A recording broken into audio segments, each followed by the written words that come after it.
اس وقت پاکستان کی ریاست کو جو سب سے بڑا خطرہ درپیش ہے وہ دشمن کی فوجوں کی جانب سے نہیں، ایک نظریے کی جانب سے، آئیڈیالوجی، اور وہ ہے ہندوتوا، ہندو زائنزم۔ یہ ایک ایکسپینشنسٹ فیشسٹ آئیڈیالوجی ہے جس کا مقصد یہ ہے کہ برما سے لے کے افغانستان تک ایک ہندو راشٹرا، ایک ہندو حکومت بنائی جائے، اور اس کے درمیان سب سے بڑی رکاوٹ ان کے لیے جو ہے پاکستان کی ریاست۔ یہ بات یاد رکھیے گا ہمیشہ، جب بھی کوئی بڑی بڑی تحریک بنتی ہے یا جنگیں لڑی جاتی ہیں، ان سے پہلے آئیڈیالوجی کو لانچ کیا جائے۔ جس طرح نازی جرمنی کی مثال اگر ہم آپ کو دیں تو ہٹلر اپنی فیشسٹ نازی آئیڈیالوجی کے ساتھ پہلے الیکشن جیت کر اور اس کے بعد اس نے اس کو ایک فوجی طاقت بنا کر جرمنی کے ذریعے پوری دنیا پر جنگ عظیم لانچ کی۔ نازی آئیڈیالوجی پہلے آئی اور ایکسپینشنزم، پھیلنے کا عمل اور جنگوں کا عمل بعد میں آیا۔ اسی طرح جب پاکستان بننے کی بات آئی تو سب سے پہلے نظریہ پاکستان، علامہ اقبال نے مسلمانوں کو زندہ کیا، ایک سمت دی، یہ بتایا کہ ایک بر اعظم کو توڑ کر ہم نے ایک اسلامی ریاست بنانی ہے۔ اس کو اسلام کی خوبصورت ترین روحانی اساس کے اندر امت کو پیش کیا۔ پاکستان کا مطلب کیا؟ لا الہ الا اللہ، لیا جائے گا تجھ سے کام دنیا کی امامت کا، کھول آنکھ زمین دیکھ، فلک دیکھ، فضا دیکھ۔ کیا مسلمانوں کو جس طرح آپ نے زندہ کیا، اور قائد اعظم نے پھر اس نظریے اور اس آئیڈیالوجی کو لے کر پاکستان بنایا۔ اسی لیے قائد اعظم نے فرمایا تھا کہ ہر تحریک کے پیچھے کوئی آئیڈیالوگ ہوتا ہے، اور تحریک پاکستان کے پیچھے آئیڈیالوگ علامہ اقبال۔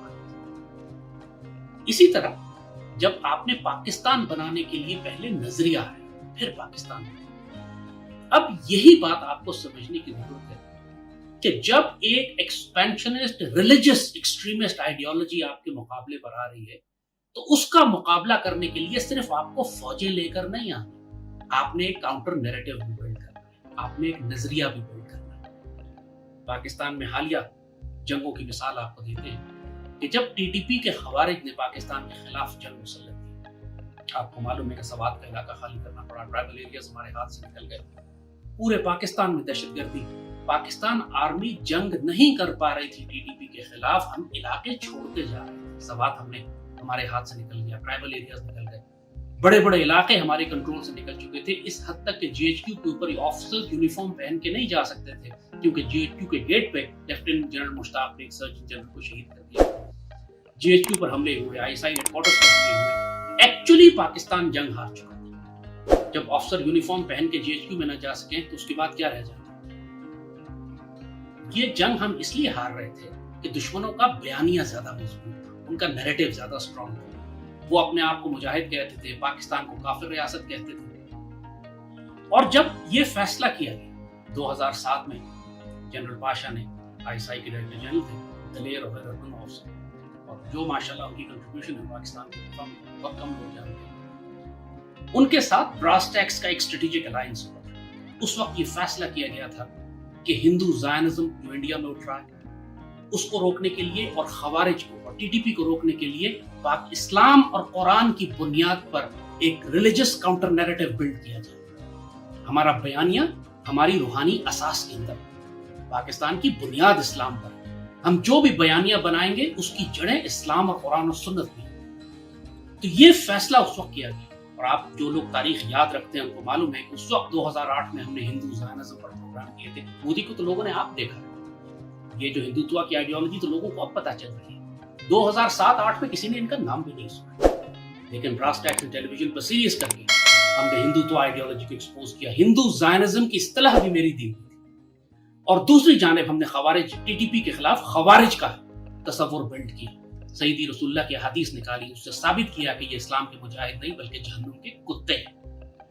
اور جب یہ نظریہ پوری قوم میں پھیلا، فوج کو پتہ لگا، ہمارے قبائلی علاقوں میں لوگوں نے ان کی حقیقت کو جانا کہ سیدی رسول اللہ نے ٹی ٹی پی کے بارے میں کیا فرمایا ہوا۔ اس کے بعد پاکستان آرمی اس قابل ہوئی کہ فوجی آپریشن کر کے ان کو پیچھے ہٹا سکے، جب اس کو حمایت ملنا شروع ہو گئی قبائلی علاقوں سے اور قوم سے، ورنہ پہلے قوم خلاف تھی پاک فوج کی۔ جب ہم اپنی فوج کی قربانیاں یاد کرتے ہیں، بڑی جدوجہد کر کے اور قربانیاں دے کر ہم نے اتنے شہداء دے کر اپنے علاقے آزاد کرائے، یہ کبھی نہ بھولیے گا کہ پاک فوج کبھی بھی یہ آپریشنز نہیں کر سکتی تھی, کامیابیاں نہیں لے سکتی تھی اگر ہم بیانیے کی جنگ میں, نیریٹو کی جنگ میں سب سے پہلے ٹی ٹی پی کو شکست نہ دیتے. یہ مائن فیلڈ جو پہلے بارودی سرنگ بچھی ہوئی تھی ہماری قوم کے راستے میں, اس بارودی سرنگ کو بیانیے کی جنگ میں شکست دی گئی. پہلے ہم نے ان کو ٹی وی پہ ڈسٹروائے کیا, نیریٹو میں ڈسٹروائے کیا, ان کے بیانیے کو تباہ کیا, ان کو مورل ہائی گراؤنڈ سے اتار کر جہنم کے گڑھے میں گرایا. جب یہ ذلیل و رسوا ہو گئے قوم میں, اس کے بعد پاک فوج نے جا کر ان کو تباہ برباد کیا. اسی طرح اب جب بھارت کے خلاف ہم بات کرتے ہیں تو بھارت کی جتنی جنگی تیاریاں اس وقت ہو رہی ہیں وہ نظر آ رہا ہے سب کو کہ بہت بڑی جنگ کی تیاری ہے. وہ بالاکوٹ کی طرح کے بمباری کر کے بھاگ نہیں جائیں گے, وہ پاکستان کے علاقوں پر قبضہ کرنا چاہتے ہیں, میسو انویژن. لیکن یہ سب کچھ ایک آئیڈیالوجی کے نیچے ہو رہا ہے, اور وہ ہے ہندوتوا. پچھلے دنوں پرائم منسٹر عمران خان نے بھی یہ بات کی کہ ہم تو ہندوستان سے امن کی بات کرنا چاہتے تھے, لیکن رستے میں ہندوتوا کی آئیڈیالوجی آ گئی. ایگزیکٹلی. اور یہ آئیڈیالوجی اب کبھی پیچھے نہیں ہٹے گی, یہ آگے بڑھے گی. اس کا کام ہے, جس طرح جرمنی کا کام تھا اس وقت فیشسٹ آئیڈیالوجی تھی کہ پوری دنیا پہ, یورپ پہ, رشیا پہ اس نے حملہ کر کے جنگ عظیم برپا کر دی, یہی ہندوتوا کرے گی سونر اور لیٹر. آپ اس پہ بحث کر سکتے ہیں کہ کل کرے, 6 مہینے بعد کرے, 1 سال بعد کرے, لیکن اس پر بحث نہیں کر سکتے کہ یہ کرے گی یا نہیں کرے گی. اور جب اس ہندوتوا آئیڈیالوجی کے خلاف آپ نے اپنی قوم کو اکٹھا کرنا ہے تو آپ کا ریاستی بیانیہ کیا ہوگا؟ ابھی تک ہمارے پاکستانی اسٹیٹ کے پاس کوئی بیانیہ نہیں ہے. ایک جنرل نیریٹو ہے پاکستانی اسٹیٹ کا, یہ فیصلہ کیا گیا کہ ہندوتوا کی ایکسٹریمسٹ آئیڈیالوجی کے مقابلے پر ہم کوئی کاؤنٹر ایکسٹریمسٹ ریلیجس آئیڈیالوجی نہیں دیں گے, اور ہم صرف ماڈریٹ سافٹ امیج پیش کریں گے پاکستان کا, اور ہو سکتا ہے وہ افیکٹو نہ ہو, لیکن بہت لمبے عرصے میں جا کے کہیں نہ کہیں ہندوتوا کو وہ پیچھے ہٹانے میں کامیاب ہو جائے گا. This is silly, this is stupid, dangerous, in fact, society.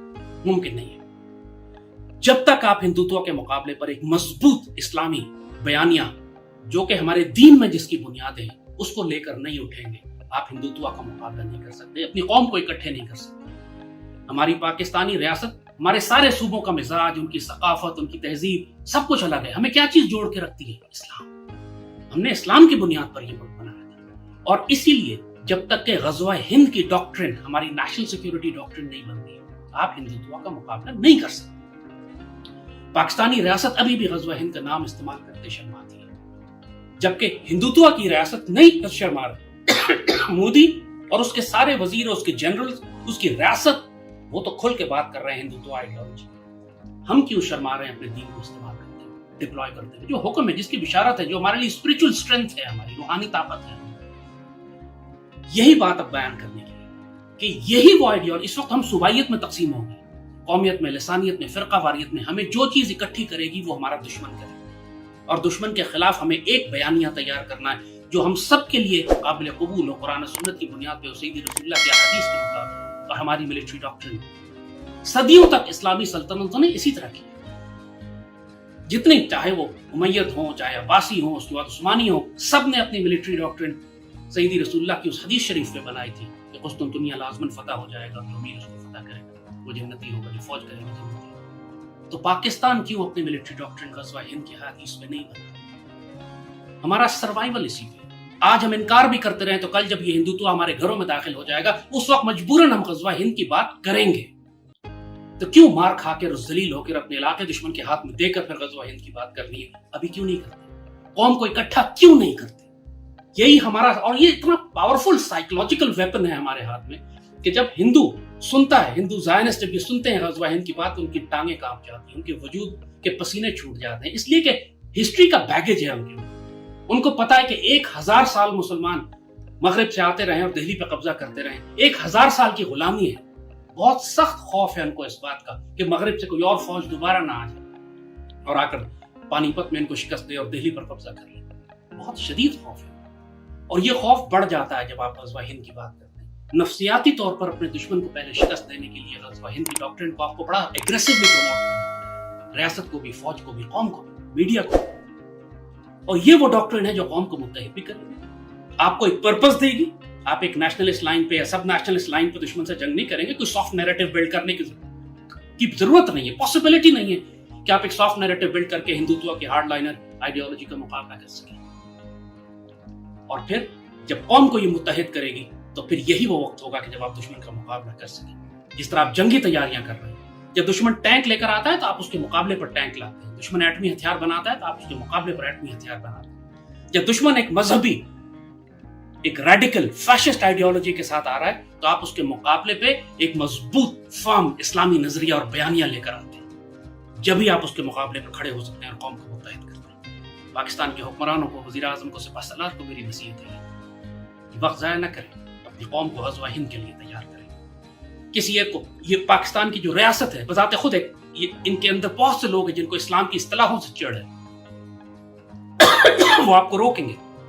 لیکن پاکستان کے لیے جتنا مرضی کسی کو برا لگے، اگر لا الہ الا اللہ کا نعرہ نہ ہوتا تو یہ پاکستان نہ بنتا، اور غزوہ ہند کا نعرہ جب تک نہیں ہوگا آپ ہندوتو کا مقابلہ نہیں کر سکتے. اللہ پاک سرزمین کے پرچم کو دنیا میں اور آسمانوں میں ہمیشہ سر بلند رکھے. پاکستان کا حامی و ناصر ہو. آپ سب کو توفیق دے اس بات کی کہ اس پاک سرزمین کی خاطر اپنی جان، مال اور عزت خرچ کر سکیں، اور جب وقت آئے تو اللہ ہمیں سعادت کی اور شہادت کی موت نصیب فرمائے.